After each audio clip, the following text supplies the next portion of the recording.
Howdy, and welcome to Risky Standard, an actual play podcast featuring a rowdy group of best friends playing tabletop role-playing games together.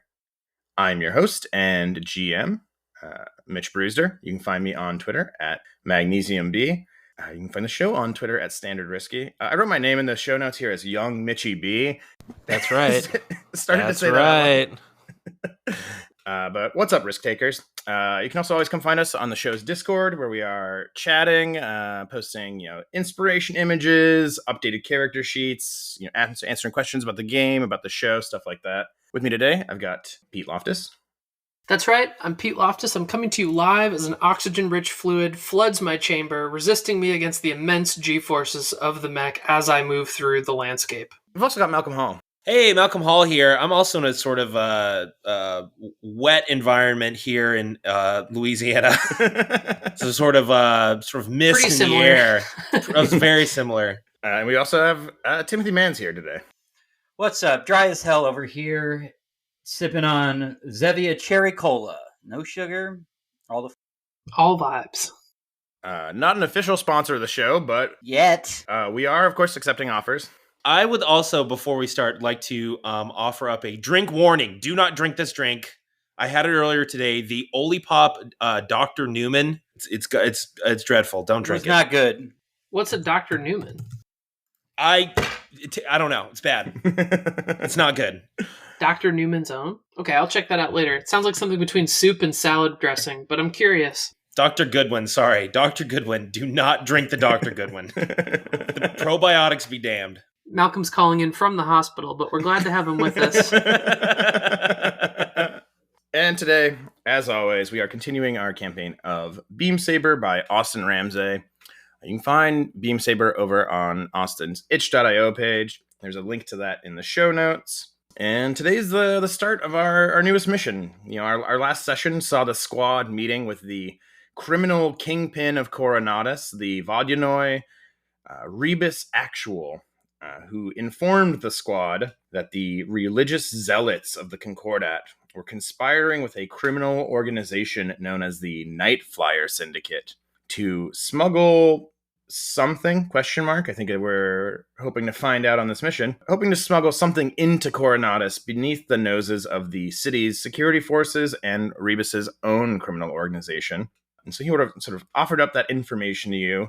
And while your direct superior, your sort of a squad handler, Troubadour, is out of town attending to their own business, the squad decided to arrange their own mission to intercept this mysterious shipment of cargo. We did our engagement roll. You all decided to kind of do an assault plan, an ambush, trying to catch this cargo train, the anticipated arrival, as it was going to be making its way through a canyon known as the Blossom Path, leaving a derelict rail junction and making its way south. You guys decided to enlist the help of the Drovers, specifically the Dust Cutters band that you all had worked with before, to help you slow down the train or stop it, to kind of open up an opportunity for this ambush. And you had rolled a 6 on your engagement roll, which means that I rolled a 6. Malcolm rolled a 6. Yep. Which means that when we start tonight's mission, the Black Star constellation is going to be in controlled position. So before we get right into it, we should choose really quickly what loadout everyone is going to take in with them, just what load they're carrying as pilots. Because I think we did not do that last time. I think we never do that when we're supposed to, and I always only remember when we start the mission. I'm going heavy. Yeah, I'm going to go heavy. Let's just do heavy. It's an ambush. They're going to know pretty fast. Yeah, it doesn't seem like this one is going to be quite as sneaking heavy as our last mission was. Yeah. So three heavy, and you all each also get extra 2 load of tools and gear from your recon rigging. Pretty versatile in that way. Does anybody have any damage or harm, or are we all cleared up now? I think I have 1 stress, but that's it. Yeah. I'm all cleared and ready to get hurt again.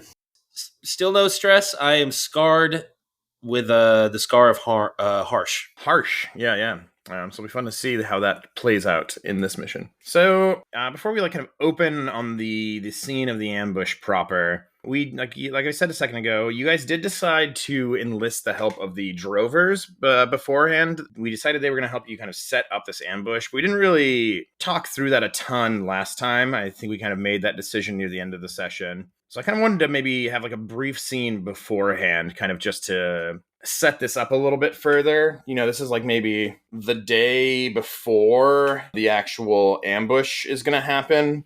I imagine this is like Utah Alexander, Rhodes' friend and contact, has gotten you into touch with the Dust Cutters. So I think that this is like a scene somewhere, like meeting on the top of a small mesa somewhere in kind of the flats north of Coronatus. I think it is your friend Cygnus Strand, the driver of the Dust Cutter band, this sort of lanky young Lictorian with one broken horn, in his riding gear, like a dusty red poncho, I think like leather boots, the kind of triops, like chitin shell accoutrement. Looking cool. Like a heavy breathing mask, yeah, like, tubes and such. And I think there's probably a few other Dust Cutters here as well, other riders. You're not seeing the full caravan here. This is like a smaller meetup. And we don't have to zoom in like super tight here, but I just kind of wanted to like, get through a little of like what you're thinking here in terms of like setting up this ambush. I think as you arrive, and start talking, I think Cygnus is the one who tells you like that the Dust Cutter band is in this area already. They, it's probably been like a month or two since you last saw them back at Farron's Bluff, where you helped them and they helped you get into the Cosmeo Ridge, to the Triops breeding grounds. And I think in the time since, they've been winding their way through the Cosmeo Ridge, bringing these newborn Triops, down south to graze in kind of the open lands outside of Coronatus. I imagine they're cute now. Oh, they're all right. They're probably like around the size of dogs, I think now. Yeah, like roly-poly, like they're like round, chubby. Yeah, right. There's like a little bit of like catching up here. Cygnus would probably tell you that that we cut our way through the ridge for a few weeks after you left us, picking our way around the Concordat. Would probably tell you, right, just like swapping stories and information, like the Concordat have been swarming over the Cosmeo Ridge, big troop movements through the mountains, heavy digging machines like tearing up the mountains in a frenzy. Just kind of like a flurry of activity in the past few weeks, enough to kind of send the Dust Cutters band coming back down south to slightly calmer pastures.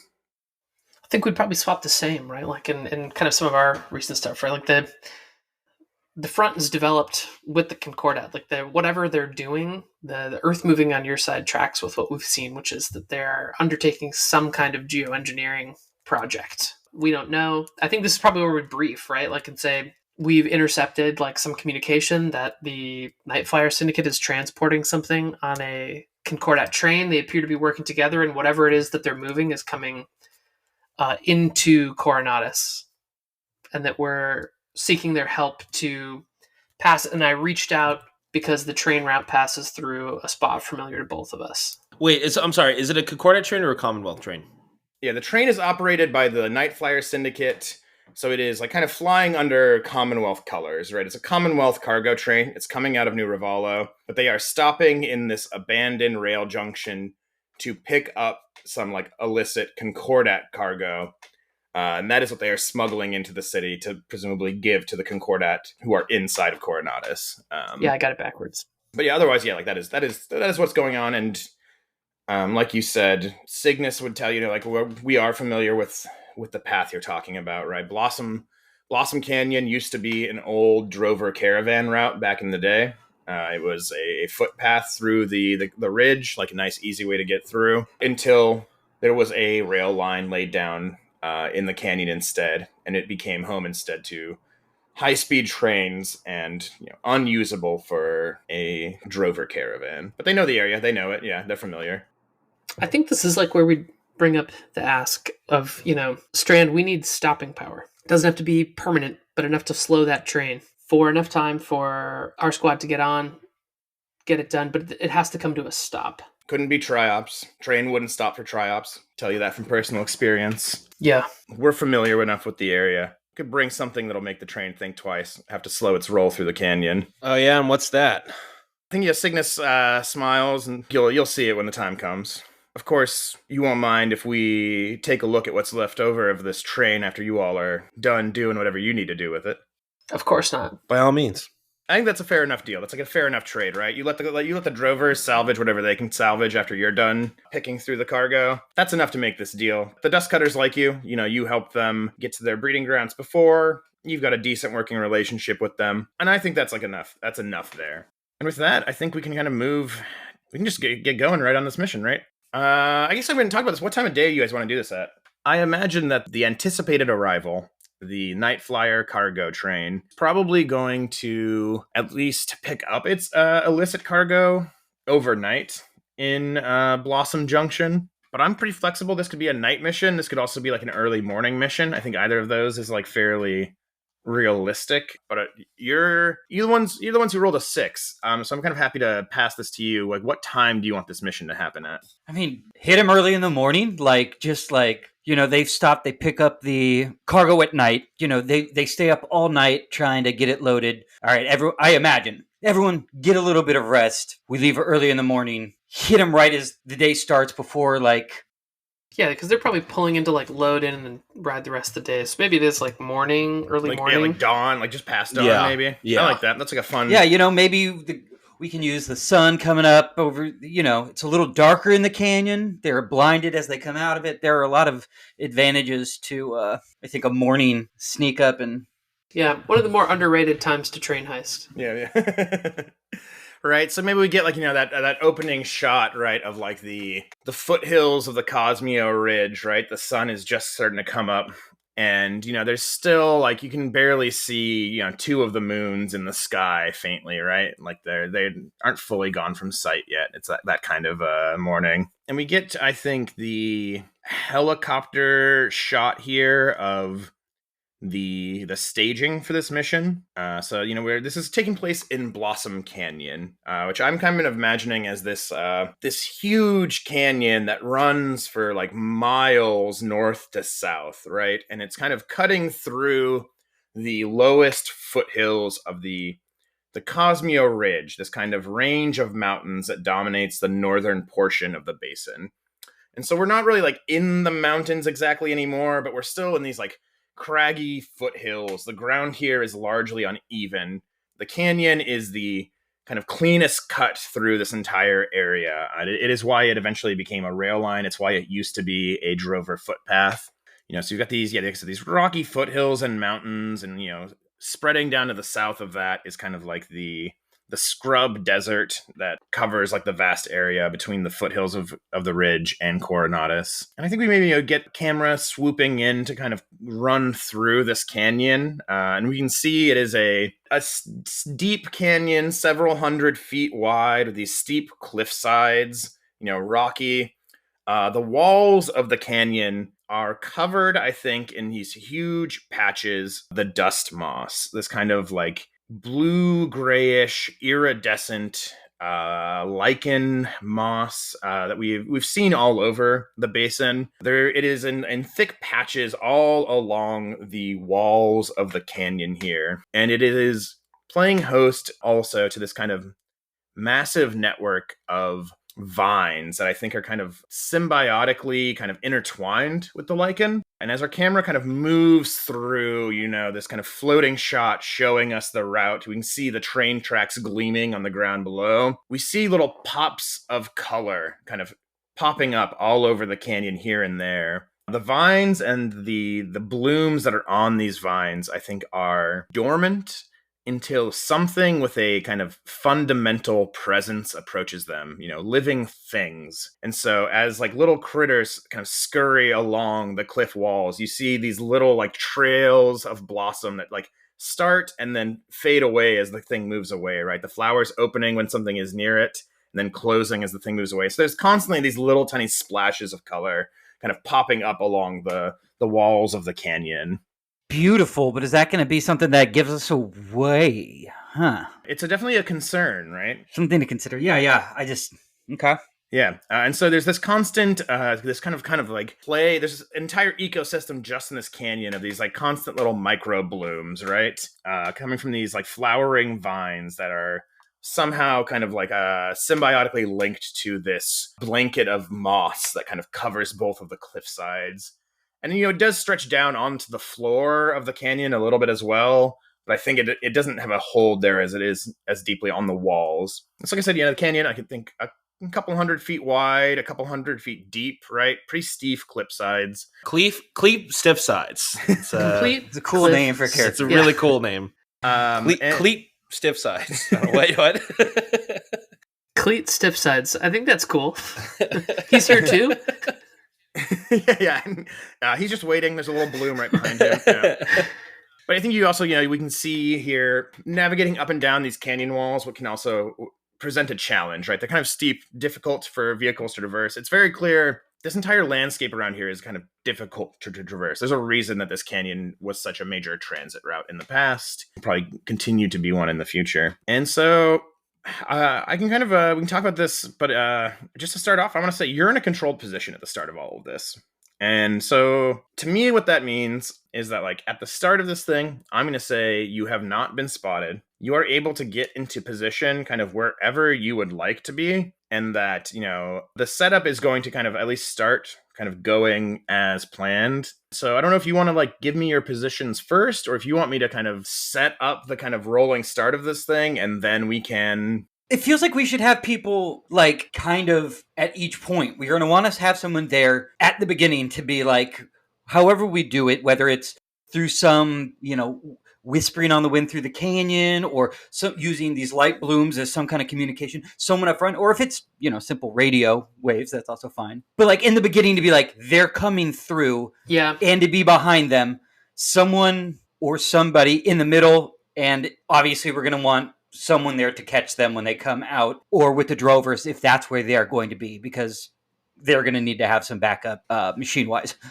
I feel like in the movie cut of this, like in my head anyway, is like as the camera has kind of opened on this episode, I'm imagining there's like in the, I don't know, it's like an old movie thing, but just like the like chugging of the train and this like heartbeat of this thing coming closer is just kind of constantly in the background. And even when you were talking about this like network of veins down to the glittering tracks, like I can see, the camera overlay of like the train tracks and the vines, right? Like, and I'm imagining that this thing they're coming through open desert down from the foothills through the canyon, right? And I imagine in this area, I think maybe the three of us are up, maybe just kind of like convenient, right? This is like our synchronized watches session, right? Of like moving to position. We're kind of surveying, maybe up on the top of one of these canyon like bluffs, right? Like on a mesa here, the three machines kind of assembled. And I think that way in the distance for now, right? Like we got the jump on them. We're in position. We can see the kind of smokestack, right? Or I think it's a maglev train, right? Like we talked about hover train or something. Yeah.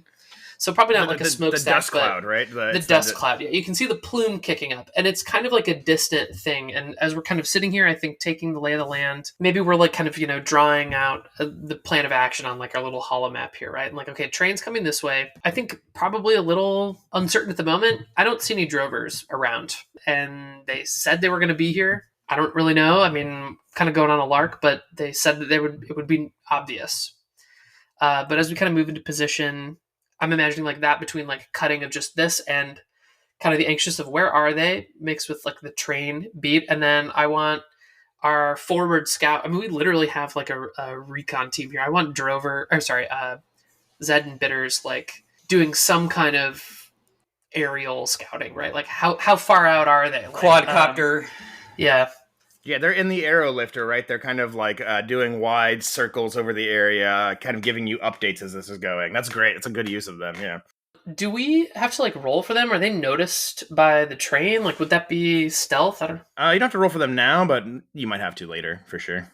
Yeah, and so I'm like imagining kind of this is happening. We kind of get the cut, and they're like, it's still pretty far out, and we just kind of confirm that we're watching it. And I think we have like a moment here between the three of us, right? The taking of the Revalo 1, 2, 3. Listen, I don't really know how this is going to play out. 6:10 to Rivalo. 6 into Rivalo, I like that too. It's in the morning instead of in the afternoon. Sure, that's smart. I think, like, Dez, I'm gonna level with you, man. My mind's spinning. What do you think is on this train? Only one way to find out. There's a lot of times I went to steal something and I thought it would be one thing. It was something completely different. You know, you just can never tell with these things. That's true, I guess. I'm a little concerned. Seems weird. Yeah, it does seem weird. Could be a huge trap that he set for us, but too late now. What do you think the odds are on shuttling armed forces into the city? What if we're also trying to steal something that's an ambush? You think there's people on there? I have no idea. I mean, it's definitely something they want in the city. I don't steal people. I do not do that. Dez does not play that. We haven't. That's not. No one's asked you to do that. Okay, well, I'm not going to. I think anything is possible. It really could be anything. It could be people. That would be the worst case scenario. I think people or armed people. I don't think that there's a full scale invasion happening though. Yeah, Probably not. I mean, if the Concordat wanted to send people, they have forces to do that. There could be some trafficking of biologics. Let's just say, I think that is totally possible. In which case, those people, in whatever condition they're going to be in, maybe they'll be better condition than they find themselves on the way out. But we're just going to have to wait and see. In which case, there will be no treasure except the good deed of granting someone their freedom. I think we can all agree that that's a treasure worth more than its weight in gold. Am I right, fellas? Yes. Organic life is number one. Biologics forever. Oh, yeah. Or, May biologics always reign supreme. Or synthetics too. Synthetics are fine. Synthetics also are people. I'm not saying that, Rhodes, still kind of serious here. And like as we're moving into position, looking towards the train on the horizon, it's not the biologics I'm worried about. And I think we kind of like pause, right? I'd like maybe we type pan to some flowers here blooming like by the foot of one of these mechs, but it's Corin. Hyacinth. I think he's out there. And I think whatever it is, like, I don't know if this is a roll or something, but can I use the redshift to like try and reach out in the same way? To like reach out to him? To the same way that the redshift kind of went nuts, like when we were in Farron's Bluff and at that like tower, there was like, it was like the valley kind of echoed out, like reverberating, right? Like, and what I want to try to feel and, with the machine is like feeling for Hyacinth, I think. Yeah, we can do that. I feel like that's a gather info for right now. I don't think there's an immediate threat from anything. It sounds like scan to me. Yeah, probably a scan. So let me just roll 1d6 on that. And this, like in my head anyway, is less like beep boop boop boop, like plugging in a scan, and is like, I think Rhodes like in the machine into like stillness of this moment of peace, right? Like just trying to kind of like, I don't know, test his intuition maybe. It's a 2. Maybe. A 2, limited information. What I will give you here, we talked about the redshift having these like fundamental sensors, right? Things that detect fluctuations in the fundament itself. And I think like the first thing that as you kind of open up these sensors, right? I think you're almost like overwhelmed by the intensity of signal that you receive, because there's like a conduit of fundamental energy that is running through this canyon. It is like there's a powerful kind of like fundamental feedback coming out of this canyon. And whether that's because of the dust moss, because of the orichalcum tracks, because of something else here, unclear. But I think the first thing that happens is like there's almost this like feedback experience of like you're just awash. Yeah, static. Yeah. Mm-hmm. And then I think you are able to. You're trying to like sift through the static for a signal that the redshift would recognize as Hyacinth, or as like you've fought Hyacinth, you fought his mech, the Weight of Ascension before. If you're not sure what we're talking about, go back and listen to our 2-part episode where we dive into the history of Rhodes, the redshift, Hyacinth, Corin, and their long history together. Where we play Last Shooting by Grant. I think the redshift has kind of a profile for Hyacinth, right? That it Yeah. knows to search for. And on limited information here, gathering information, I think that you get that Hyacinth Corin and the Weight of Ascension are active right now. But I don't think that you get... Your scanners are like supercharged right now in a way by the intensity of the fundamental feed that's coming out of the canyon. And I think on this limited information, you can't pinpoint if that means that like they're on that train, or if they are like somewhere in the Cosmeo Ridge, or even if they are like somewhere near Coronatus, right? Like there's so much the strength of the signal that you're getting is like so garbled by the canyons effect that like he's in his mech, it's active somewhere, but is that here? Is that somewhere else? It's unclear to you. I'm imagining this like as every time we've kind of extended this, I imagine it always as like a pulse that kind of starts and extends outwards or something, and like that feeling of like riding it.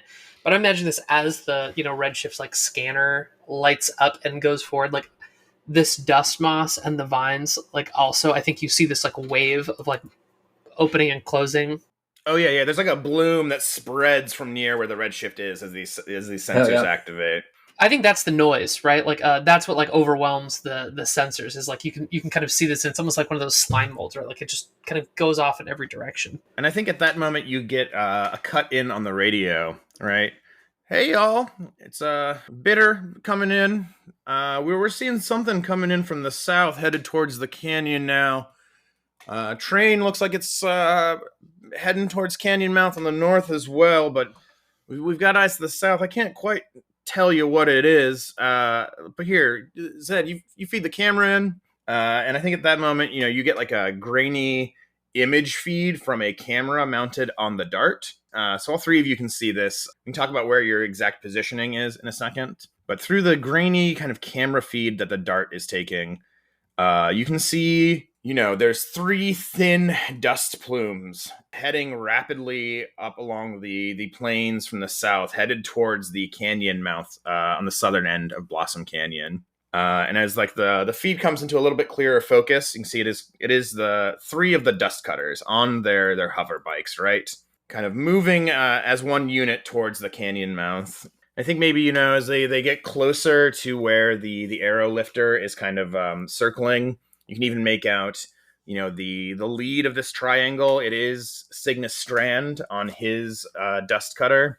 And they are dragging something behind them. Or not dragging, that's the wrong word. It's being pulled. And so, as you're getting this feed from Zed and Bitter, I think it kind of comes into clearer shape. Whoever is stationed near the southern entrance of the canyon also, I don't know if anyone wants to claim that spot yet or not. Yeah, I guess I was thinking that maybe that would be a good place for Carta with a long, powerful gun, that it's a stopping power if things don't go quite as we want, that he's by the exit. That makes sense. A train has to come towards him. I don't know. We have, again, and if this doesn't mesh with what you guys want for where you are, Dez, with the smaller, more nimble, if he's like maybe in the canyon or in roads behind. But I know at least Carta just by the exit to lay down fire if needed, cover from any of the like higher parts of the canyon to cover Drover as they do any kind of activity too. But that's what I was thinking for at least Carta. Then Carta, you can see this now too as they get closer to the southern entrance. The thing that is being pulled behind the dust cutters is like a kite. It's like a big kite or an inflatable, but it looks like a triops. It looks like a giant triops, like a big paper mache giant triops that is getting pulled behind them. And then further on behind those three dust cutters, there's a larger plume of dust getting kicked up. And at first, it's hard to see what's kicking up this larger plume. But as it gets closer, and you can kind of start to see it amidst the dust, there is what looks to be easily, I'd say, close to 100 feet long, wriggling through the hard-packed desert and scrub. I have no idea what you're about to say. Carta, you grew up on Coronatus. You're familiar with this thing. You've thankfully probably never had to deal with one in your regular life. But this is a basin predator centipede. Oh, it's chasing the kite? It is. They are luring this massive predator centipede. Rhodes, you've probably seen these too. You were a drover as well. You know these things love to eat triops. And so yeah, it is this 100-foot long centipede with this dark brown segmented body and these orange skittering legs that are kind of propelling it as it wiggles through the dust and sand. These two massive kind of horn-like appendages bursting forth from its head. But it is wriggling forward, chasing after the drovers on their dust cutters. And I think as the dust cutters hit the entrance of the canyon, immediately there are lines of blooms that start to pop up on the walls behind them. And then a moment later, the centipede itself bursts forth into the canyon, chasing after them along the tracks. The canyon's wide enough, it can keep doing its wriggling shape. It's got a little room to maneuver, but it's definitely kind of tight in there that there's no way to go around it, especially not for whatever train might try and see it. How big are we talking? About 100 feet long, probably like 20 or 30 feet tall, right from bottom to top. Okay, geez, okay.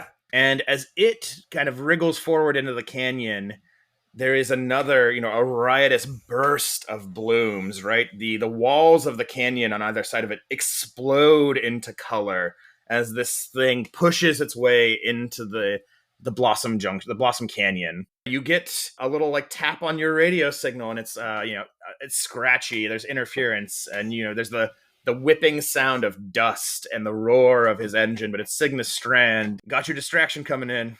Hope you're ready. And as the dust cutters pull into this canyon, the two on either side of Cygnus veer right into the canyon walls and cut up just like the thinnest little paths, ones you would never have noticed, but their hover bikes rip up the sides of the walls up and over the lips so that they can safely push away.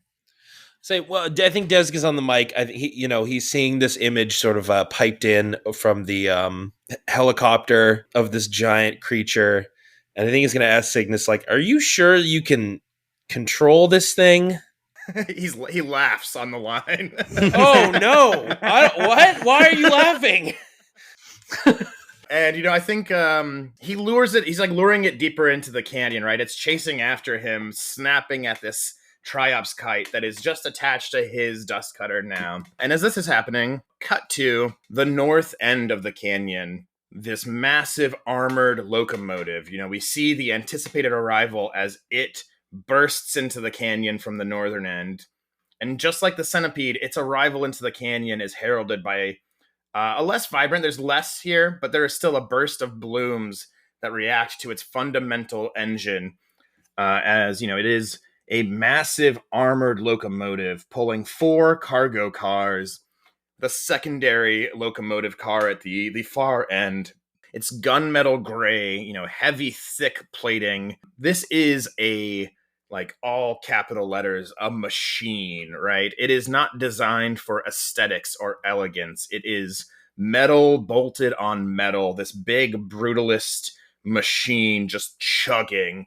And its surface is pocked with what's the greebles, right? There's pipes, yeah. There's little sensors sticking out. There are little point defense cannons, gun turrets dotting its locomotive, its armored front and its rear, and it is chugging along into the canyon. And I think it's moved steadily into the canyon. Well, comparison-wise to this giant, you said basin predator centipede is what it's called? Yeah. Compared to that, how big is the train? Are they comparable in size? I think the train's a little bit longer, but yeah, they're actually pretty similar in size. Okay. I wanted to be able to see it in my brain as to... Even as the train is starting to pull into the canyon, I think, it moves into the canyon for a little while and kind of comes around a bend. And as it comes around the bend, it gets a clear line of sight down the full length of the canyon. And it's around this point probably that I think Cygnus frees the kite, and he whips up onto the side of the canyon as well, kind of bringing his dust cutter out of the canyon, kind of hovering, grinding up the side and whipping off onto the foothills off the path. And yeah, this train starts to kind of start slowing down as it comes around the bend. locking its, whoever's piloting it, locking eyes with the centipede charging down the canyon coming from the opposite direction. And there's still a great gap of distance between them, and the train hasn't stopped yet. It is starting to slow down. It takes a while to slow down this massive speeding train. I'm imagining also the scary thing is like the kind of dust worm here is its motion is disturbing to me, right? Like this kind of like rapid S pattern. Like I imagine kind of like washing up the sides of the canyon as this train is much slower than that. Like this thing is like kind of scary fast. Yeah, I thought they were here to help us, not give us another thing to fight. There's gonna be nothing left to steal after this thing's done with it. I think the centipede spots the train, right? From across the distance, I think you see some of these mounted turrets on the front of the train kind of swivel forward, these little like point defense flat cannons. And there's like a brah, brah, brah, as they open like a little salvo of fire streaking down the canyon. And it hits the armored segments of the centipede, and it's just ricocheting off, little pieces of shrapnel and metal flying into the walls of the canyon. And the centipede kind of raises up slightly and then redoubles its efforts, curving this S-like pattern, barreling full speed ahead towards the train. And I think that's where I want to pass the baton over to you guys. The train is stopped or slowing to a stop about midway through the canyon. The centipede is barreling through the canyon northbound towards the train, and you three are unobserved. You have managed to, you're in a controlled position, right? You have eyes on the scene. No one knows you're there. And I think you've got a live aerial feed right now from Zed and Bitters in the aerolifter as they circle around the scene. I mean, are we just going to let that thing go to town? Yes. How long until we just let it do its thing? There's no need to give away any position right now. If you can cloak yourself, you can go in, but I think I'm staying up here. Is the train stopped?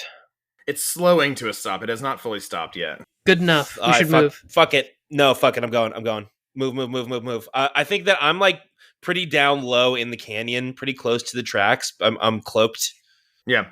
I think I'm still up top on the like mesa top. That's not a mesa, is it?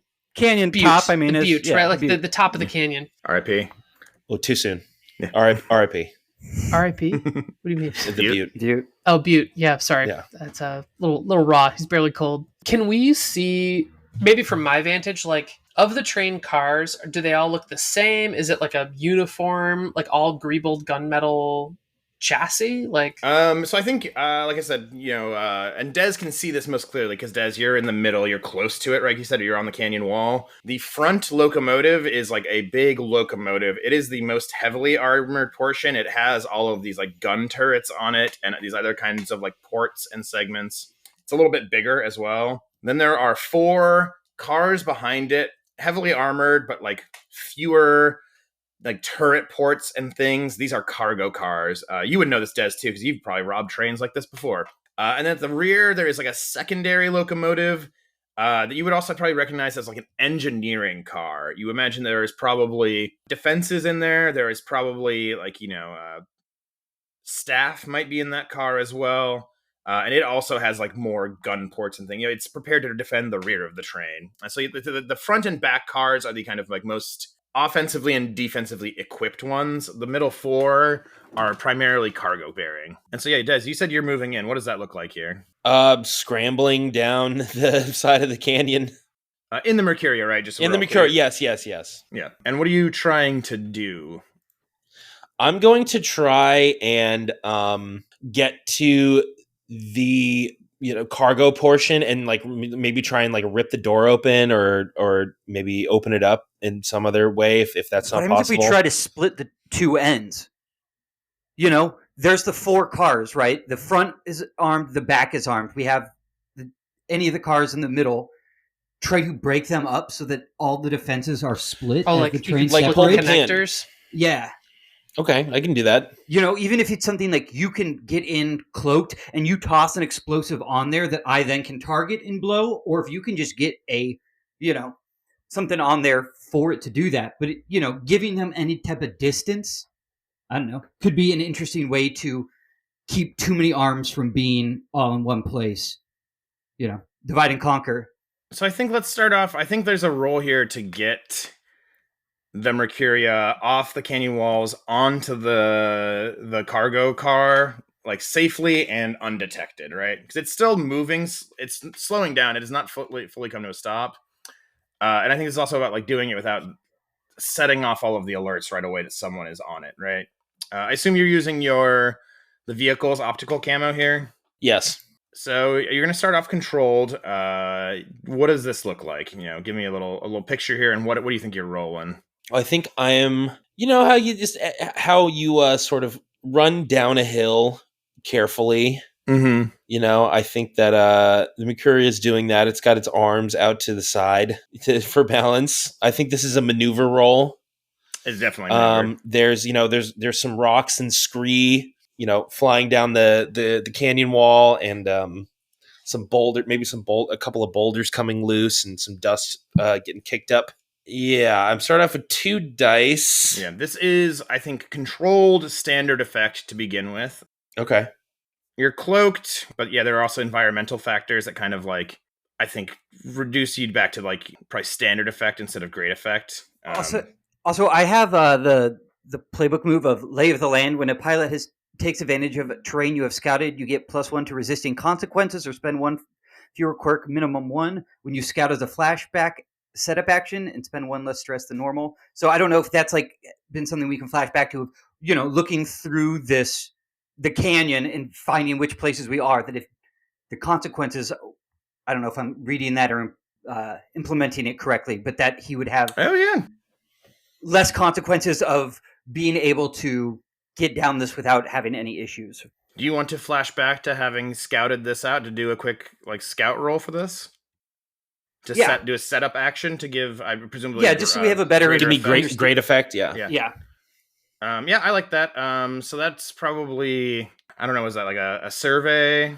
Yeah, survey makes the most sense, I think. So this is controlled standard as well. This is controlled standard for your setup action here. And if you succeed on this, you will give great effect to Desmond, rather, on his maneuver roll. All right, rolling 2d6. Oh, 2 2s, baby. Nerd eyes. No dice. I misunderstood how wide some of these paths that the dust cutters were going to take up are. I don't know. Oh, you know what? I'll give it to you. I'm going to create a clock here and take 1 segment on it. I'm creating a 4-segment clock that is weather. Okay. Because we've talked about it before, there's kind of this massive dust storm forming on the western horizon. And I think, what this looks like here is not like, oh, Desmond has a hard time because of your scouting. Mm-hmm. Desmond's role is still going to be controlled standard when we get to the maneuver in a second.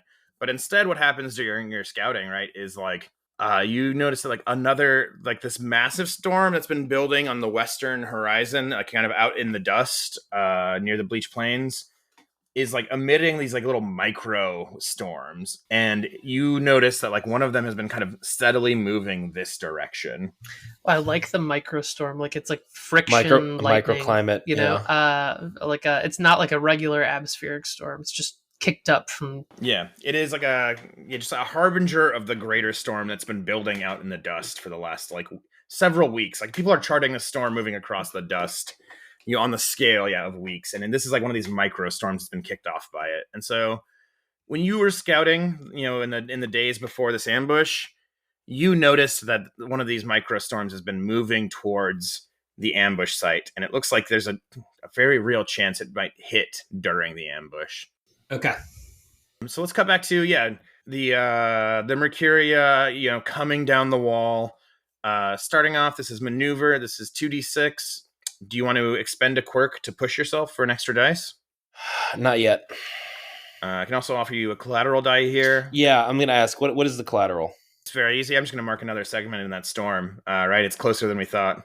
All right, I'll take it. Yeah, right. Like, as you're running down, there are like, we get the shot as like you're kind of coming down the canyon wall with like grains of sand, kind of like, curtains of it blowing across the the Nice. hilltops and the bluffs, like on the canyon walls, like, for a moment it gets darker in the canyon as like a dust cloud kind of briefly covers the morning sun.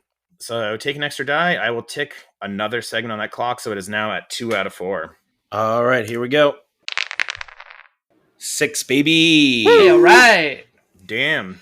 All right. Controlled standard. That's a 6. I love that.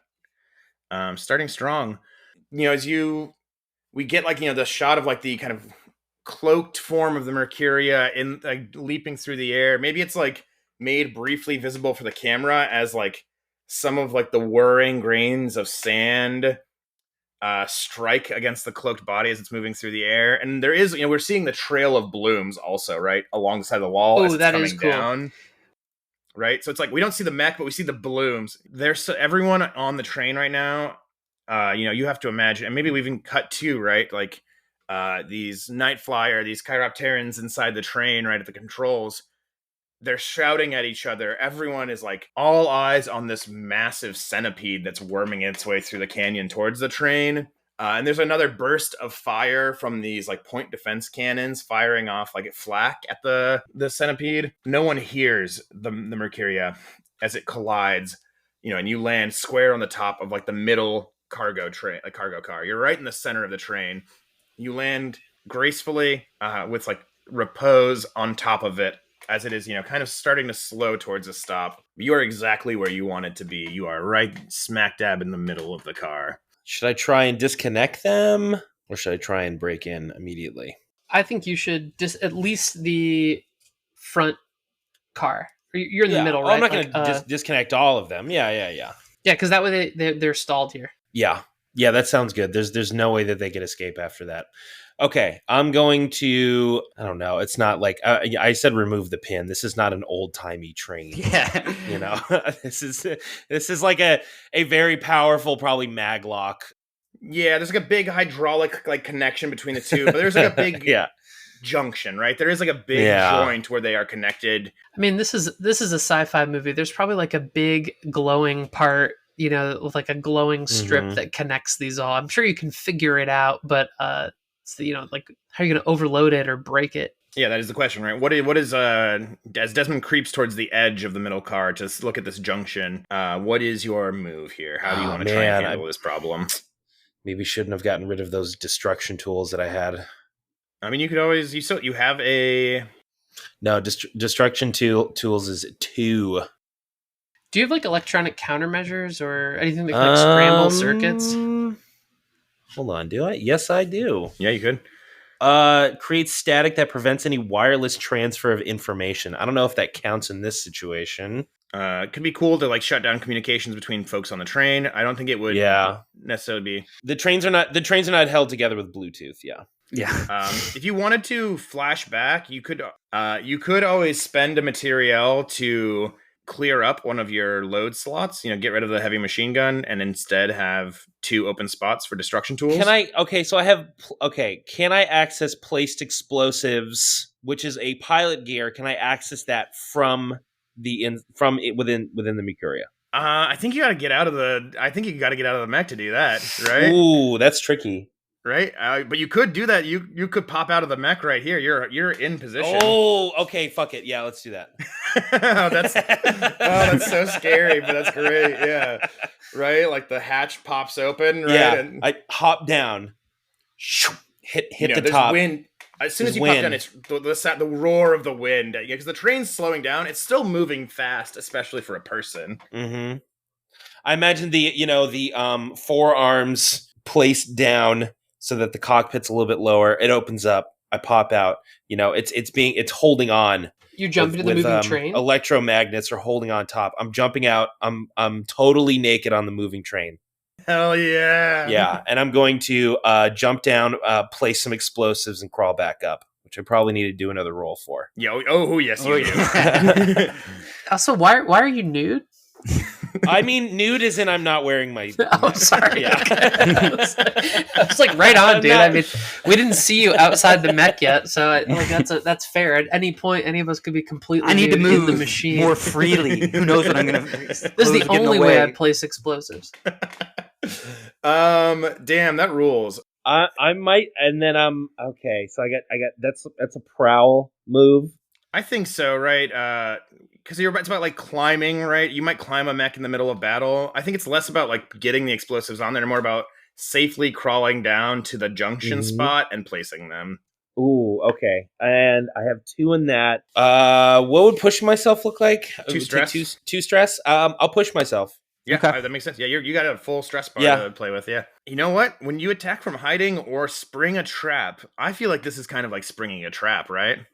It is Yeah. like springing a trap. That you're right. I am attacking from a hiding place too, so I'll take 4. Yeah, 4d6. 4 dice.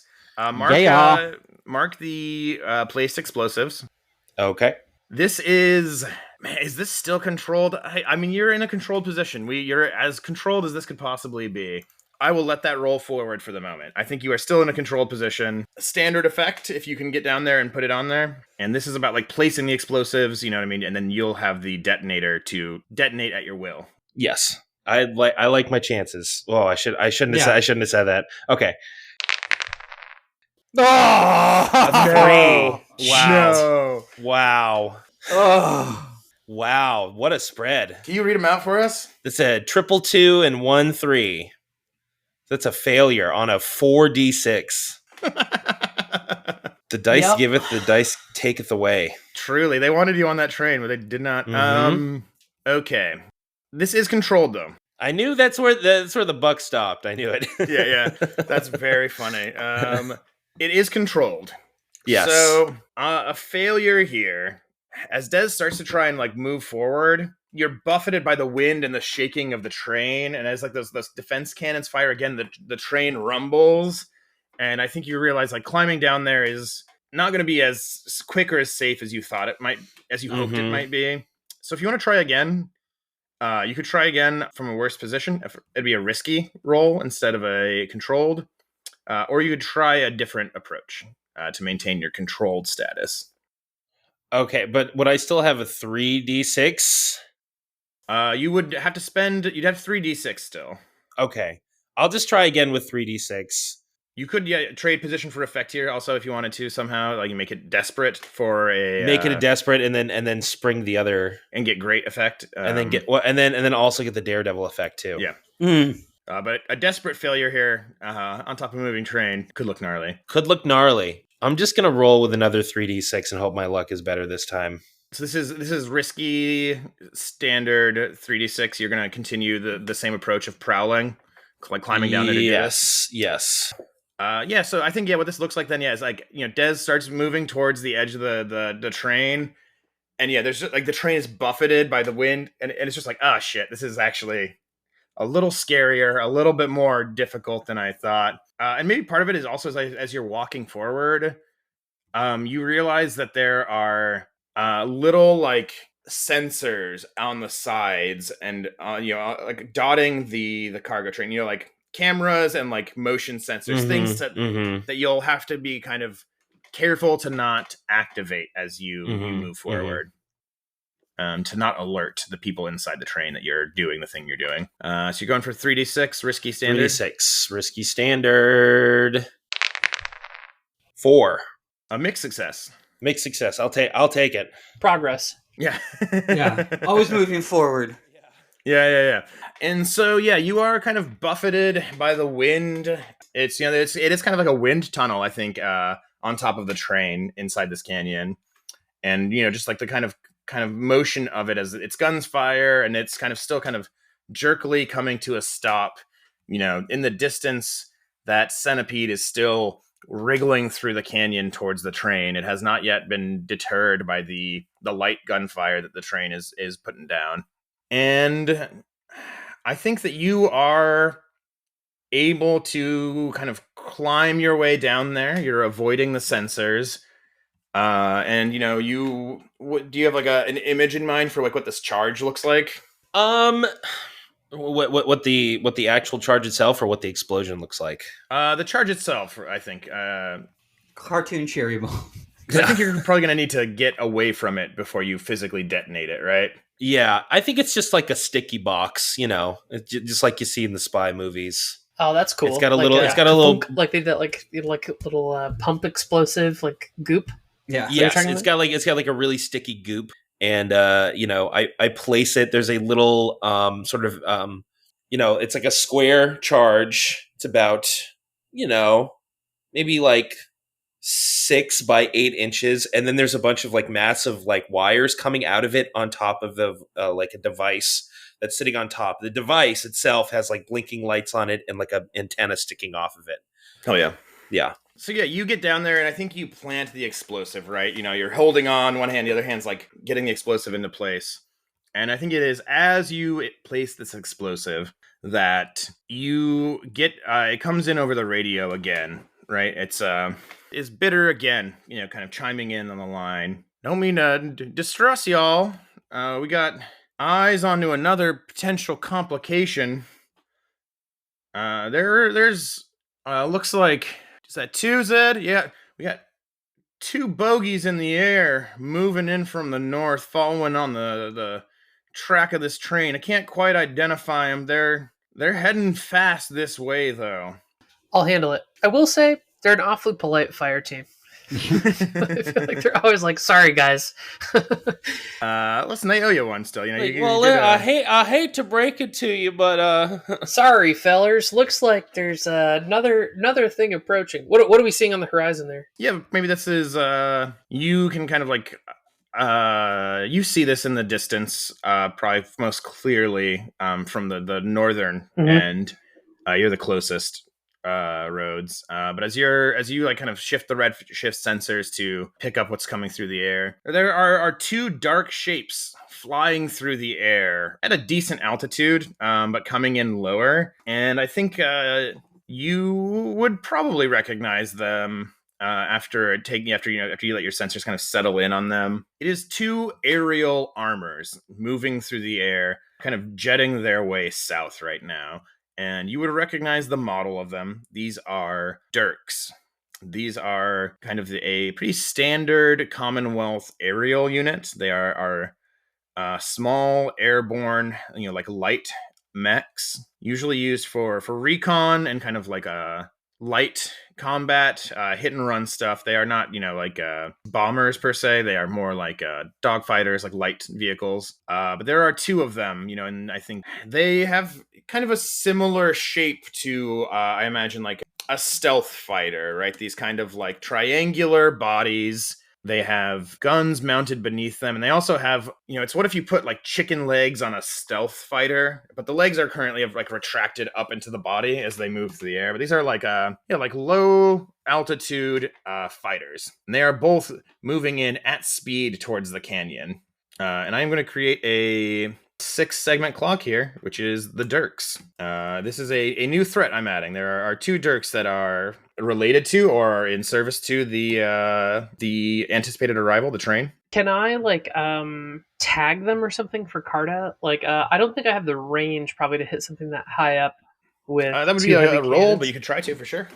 Yeah, I want to try to like paint a target on them for Carta. Maybe this is like a setup. It could be either a setup or if you wanted to like assist Carta. I think if Carta had like a role in mind, that would. I mean, also... Carta, I'll leave it to you. You're the marksman. I mean, I can throw like I have 1 pip in hunt or study I can toss towards it, but if you have like a marksman role, I can do a supporting. I think it's scan probably, right? You're in the armor. Oh, true. I'm in the armor. Yeah, I mean, I can use the cannon to fire it and use sharpshooter if I need to. If I need to push myself and really take it out. But yeah, I mean, let's drop him. I'll be your spotter. Are you thinking putting like laser pointer on it? Like you're. Yeah, I think it's like probably like in our like shared like HUD, right? Like of the I imagine as we like move through a battlefield where like the Black Stars console, like the ring, kind of like battlefield telemetry is like updating with like all of our scan data. And I think that probably between all of our kind of like squad development, there's probably some sort of thing here, like where I could like paint a target, right, to like help you pin it. I'm up basically in a spotter position anyway. Yeah, it's so I can focus on keeping the gun steady, boom, shoot, versus having to do the calculation of where it's going to be going. I get that, yeah. Sure. So are we doing this as a setup action or as an assist on Carta's roll to like take a shot? I mean, is there a benefit to having it be? Yeah, mechanically, what's the difference? I think so. The setup action can either give improved position or effect, but I think actually thinking about this, because Carta has a fine heavy cannon, that's already going to give him increased effect, and I think this roll will be coming from a controlled position because y'all have not yet kind of made yourselves known. So I think probably the assist here would actually be more beneficial. It would be an extra dice, and that would cost you. It would cost you 3 stress to assist Carta. That is the flip, though. You have three connections to Carta right now, which would let you give him increased effect, a better position, and a dice. So this would be controlled. 3 great. stress. Ooh.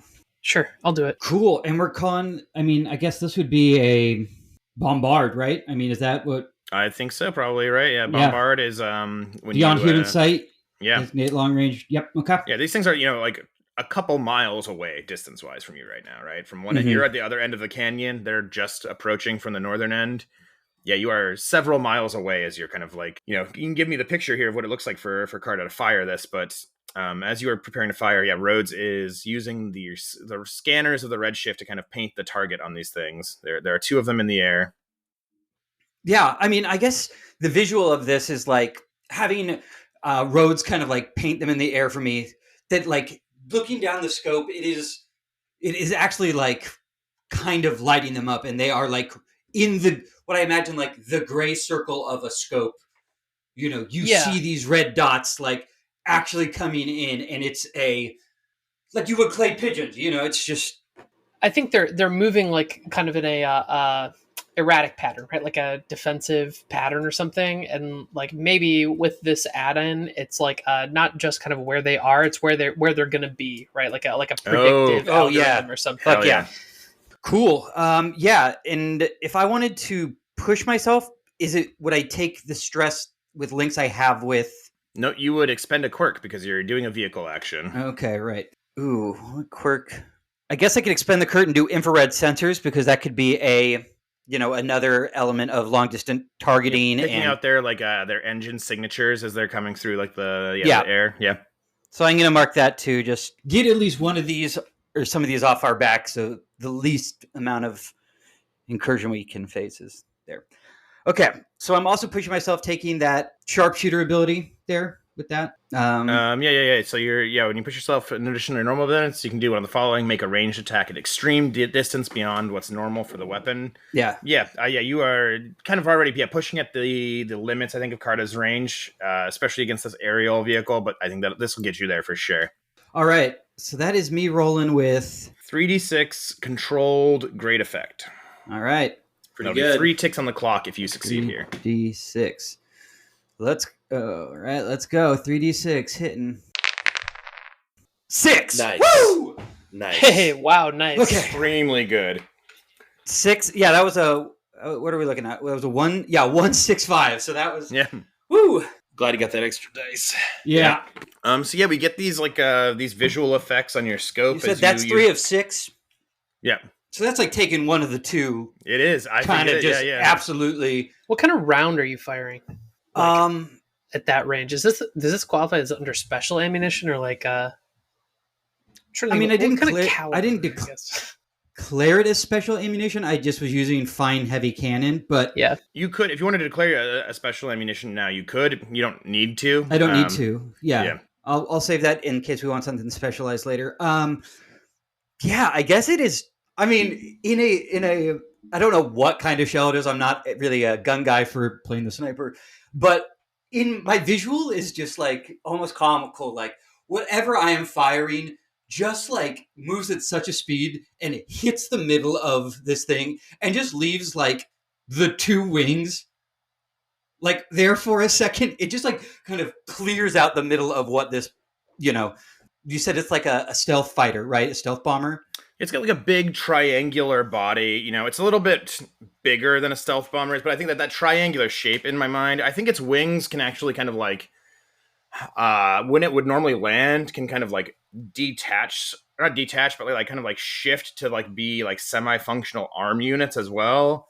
Okay. But, like, they kind of fold back into like shape for its like rigid plane body as it's flying. Yeah, I think you like core the thing out. I think that's that. And you just kind of see there is no middle part of that anymore. And you just see what would be the wings, the arm units just fall. The rear view mirror of the plane that was flying with him just sees two pieces fall out of the sky. There's nothing left of the rest. I mean, I do think there is probably a big explosion here. Yeah. Too. Oh, absolutely. Yeah. But yeah, no, I think you like you said, this is 3 out of 6. You fucking knock one right out of the air with that shot. And there is like the burst of explosion, and then distantly a moment later, the sound of it hits you as you watch that like fireball burst in the air. And then rapidly, dramatically, the other Dirk curves off, to the right. It takes evasive maneuvers, zigging and zagging away from it. The unseen enemy. Mm-hmm. This will change the situation in that you have announced your presence. They don't Right. know where you're at yet. Obviously, they'll have to try and locate you. But they are now aware. The train is now aware that it is under attack. And I think on top of the train, as you're coming back up towards getting to I think you're about to get back into the Mercuria, Desmond. Returning from having placed the explosives. Mm-hmm. When you feel.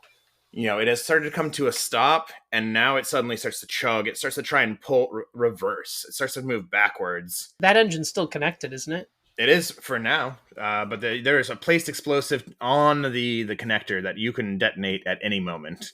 You could detonate it now safely if you wanted to, I think. That is kind of a ball in your court on when you decide to separate the front of the train from the back of the train. So currently, kind of laying the present set, Carta's just dropped both or one? One of the two kind of approaching Dirks. Des decoupled the front of...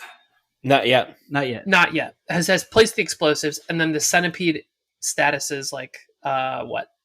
Chugging through the canyon. And yeah, it is less than a mile away from the train now. It is let's say 400 feet, 500 feet away from the train. It is still arriving towards it.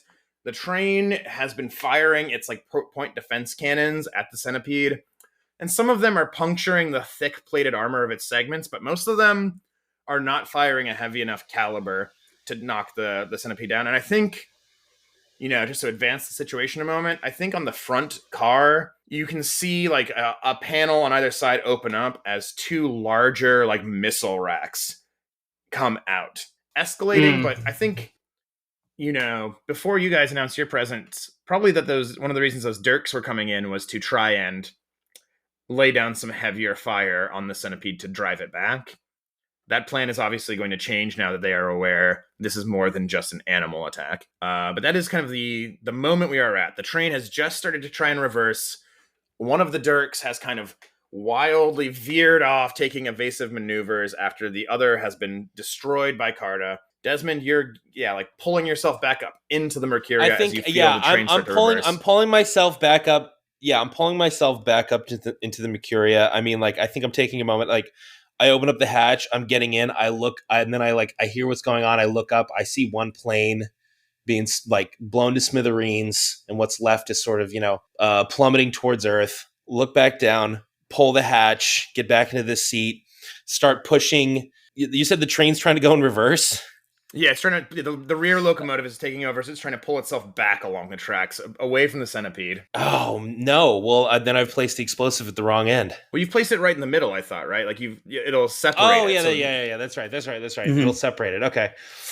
I feel the force starting to move, and I start running towards the rear of the train, which is slowly becoming the front of the train, and I'm going to hit the remote detonator. Once I'm one car away, Yeah, you hop over the junction, you're on one cargo car, you get over the next, and then boom. And there's a blast, a shudder that you can feel even inside the Mercuria, and the sound of tearing metal as, your explosive destroys physically most of that junction, and the power of the locomotive pulling just kind of tears apart the remaining metal shreds. And then suddenly it picks up speed a little bit as it's no longer pulling the full weight of the train. Mm-hmm. And you have now separated it. There, you have a locomotive on the front end that has two cargo cars behind it. And you have the moving locomotive on the rear end that also has two cargo cars behind it. And you are kind of one cargo car away from the rear locomotive. So this canyon bluff, like the top of it. Yeah. From where I'm standing, this train is pulling off to, I guess the rear train would be going back north, right? Yeah. Am I in a position now where if I ran, could I still get out in front of, like if I jumped from the far end of this canyon, could I get behind the northern end of the train, like where it's pulling off? You got plenty of room. You are assuming you're kind of positioned a little further back. Yeah, you have all the positioning in the world to like get in the way of that train if you want to. Okay, I think that's what I'm gonna do. And I think like as this like detonation goes off, like and you see the kind of increase in speed from the rear engine, I'm going to like pull the redshift around and like kind of sprint as far as I can towards the end of this canyon, and I'm gonna leap off of the canyon wall, and it's like what 200 feet, like that's high, but it's a big mech. But yeah. And I want to kind of like land in basically on the tracks, and I'm going to try and stop the train. And like my hope is here to kind of like grab it and kind of just pull it, almost basically derail it on the back engine here. Okay, interesting. I mean, the train is, I think... That's right. You said 20 feet tall, 30 feet? I think you can try... I mean, well, it's not on rails. We've talked about that, right? It's levitating. But you can, knock it off the rail line. Yeah, just drop down and, like... I think that your mech stands about as tall as the train is. Okay. Maybe a little bit taller than it, but not... it's like I said, it's probably around, like, 40-ish feet tall. So, yeah, I think you can do that. Yeah, that's... Sorry, I'm just...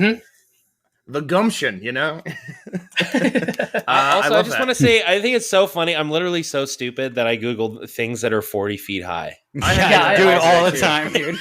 I also just looked at what is 80 feet tall. Wait, now, how tall is 40 feet high again? So what I'd say is that this thing often does transport things the size of mechs, right? So that is it is a larger than normal train in our science fictional world. Okay. Which is also why, like, Triops wouldn't have stopped it, why they needed to bring, like, a big centipede in, right? It's not the size of a regular locomotive. It is, like, a big armored, like, a vehicle of its own right. But, yeah, I think, yeah, you're a heavy mech. You stand taller than it. Or you're a medium mech. But, yeah, so you tend around the height of it, a little bit bigger. Enough, right? And so I think, like, I'm going to at least give it a shot. So I think, like, that's the sequence, right? It's, like, this, like, thunk, thunk, like, the I think pounding kind of like weight of the machine against the canyon top, and I'm gonna leap. We've talked in the past of like the kind of what do we call it before, like this volatile fundamental reactor. I think here like has the output on like a maneuverability suite that I think it's gonna be fine. So I'm gonna leap off of this and try to like land and as the train is pulling away, get between it and wherever its destination is, which to me sounds like maneuver. So you're trying to drop down and like, are you dropping down and like, are you tackling it? Are you like grappling it? What is your like? Oh no, man! I'm like fucking. The thought in my head is I am like landing, and I think I'm like putting the full weight of the redshift against this engine to like stop it. This is like hands against it, like pushing as the like whatever orichalcum maglev track is just like buckling, I think, as the like redshift's like digging to like pull it to a stop. I am the immovable object. Yeah. Okay. We're calling this maneuver. I like that. Yeah. Is this? I have to ask. Are you red commenting here? Yeah, I am, and I was gonna like this is my next thing, right? Like, as I think it depends on how this roll goes, but I don't know what the personnel situation is on the train here. I'm assuming that this is like kind of the getaway car, but I think like as landing here, and I think kind of fully just putting this volatile. I'll expend a quirk if I need to, right? But I think like would patch in, on the comms, right? Open band. Does this train have call numbers? It's the anticipated arrival is the name of like the train, but it probably has like a call sign as well. Oh yeah, I'm not calling it their fancy name. Whatever's stamped on the side, right? Like where it's like operators of the Ravallo 175. My name is Rhodes Rampart of the Boundless Ring, and this train is being seized and liberated. I'm gonna roll maneuver. That is 2d6 to start, plus 1 dice from Red Comet. When you reveal yourself with a dramatic action, you take 1 dice. Those around you are briefly stunned.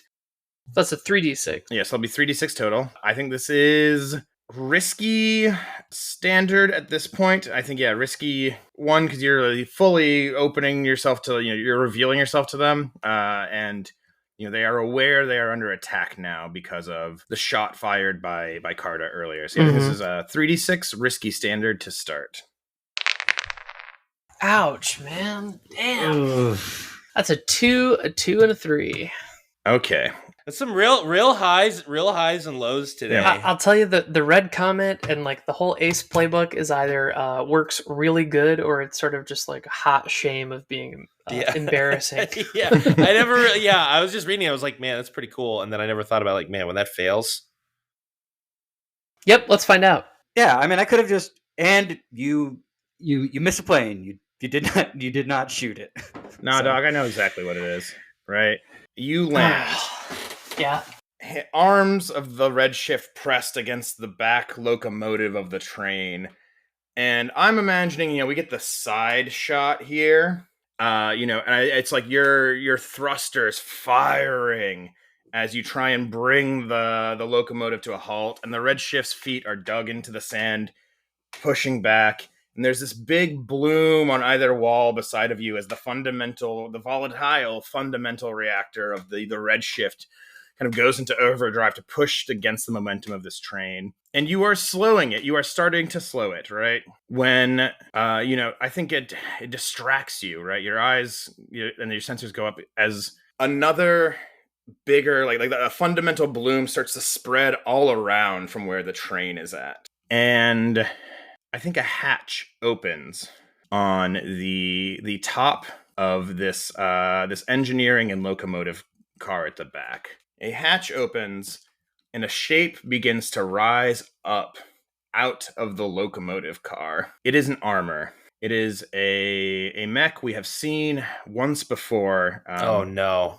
But not on Coronatus, only in the distant past. It is, surrounded by this almost like cape of 8 ceramic panels, cracked, filled with a spreading quicksilver substance. And it has this sort of long, segmented neck that ends in this kind of hovering orb of this similar sort of quicksilvery substance. And this is the weight of ascension. Hyacinth Corrin's mech, stowed away inside the anticipated arrival. And as it rises over the open band, Hyacinth's voice rings out to all of you.